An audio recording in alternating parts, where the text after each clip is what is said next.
Hi everyone.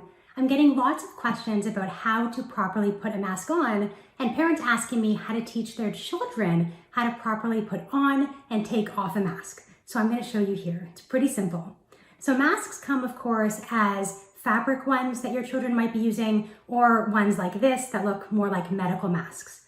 In any case, you want to make sure that you're paying attention to which side is out and which side is in, because we assume that the outer side, the side that's facing outward, is contaminated and dirty, potentially covered with virus like COVID.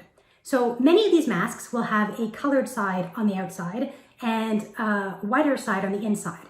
But not all masks look like this. Some masks have the same color on the outside and the inside.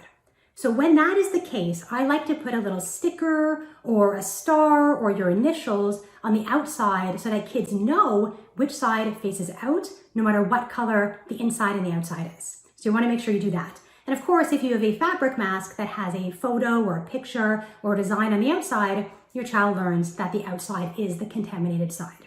So once you put on your mask, you want to make sure that you avoid touching the outside, the contaminated, dirty side. So when you go to take a mask and put it on for the first time, you want to make sure first that you do good hand hygiene. So that could be washing your hands for 20 to 30 seconds, really well, all the surfaces between the fingers and the thumbs with soap and water, or you can use hand sanitizer, whatever you have available at the time. So pre-masking, we're going to use hand sanitizer. And you want to make sure that you use enough to cover all the surfaces of your fingers and you let it air dry. So all the surfaces, and then we dry. So then you've got your mask. So you pull it out of your box or bag or bin, and you want to make sure that it looks okay. You want to look for any soiling, any dirt, anything where it looks like it's wet or penetrating through, because that's not going to protect you as well. When you apply a mask, again, dirty side out, and you want to avoid touching the front surface. So you want to apply it with the ear loops, and that's what we're going to use to put it on and take it off as well. So one side on, and you can use the loops on the bottom to kind of pull it under, so it goes under the chin and over the nose. Now your hands are clean. You can make it a bit tighter on the nose, and this is how you're going to wear it. I've seen many kids, many adults wearing it, above the nose, below the chin, hanging from the ears. This is not protective, and it's at risk of getting contaminated, and we don't want that. So you're wearing your mask, you're doing what you need to do in school, hopefully not touching it very much. And when you go to take it off, we want to remove it in a careful way with good hand hygiene and from the ear loops. So again, you're not going to touch the face. You touch one ear loop, other ear loop, and pull away from the face. Now, one strategy I have when kids are taking off their masks at school, or if you're doing so at work, is to put it very simply into a container, face down, so that it doesn't touch any other surfaces. And if a child has their own container on their desk at school and no one else is touching it, that can remain like that during recess or eating times. So in this case, you could just drop it into a container just like this, touching only the ear loops and not the front of the mask. Again, the front of the mask is contaminated. This, I think, is the simplest process. But you could also put it inside a bag, whether that's plastic or paper or whatnot, and I'll show you how to do that.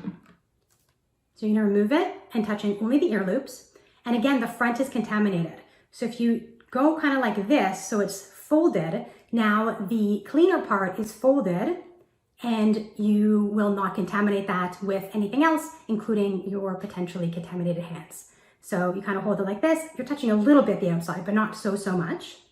And then if a child has their own plastic bag or paper bag, you can label it, make it kind of cute. You can put, stickers on it as well. Then all they're going to do is open the bag again with clean hands. We just did hand hygiene again. I didn't show it, but you're going to do hand hygiene when you put on your mask and when you remove your mask. You take your plastic bag, you fold it in half, clean side in and folded, and you just put it right in. Okay? When you then go put your mask on again after recess, after lunch or whatnot, you're going to again do good hand hygiene. You're going to assume that you are now contaminated. So again, we use our good hand hygiene, wash with soap and water for 20 to 30 seconds, if not using hand sanitizer.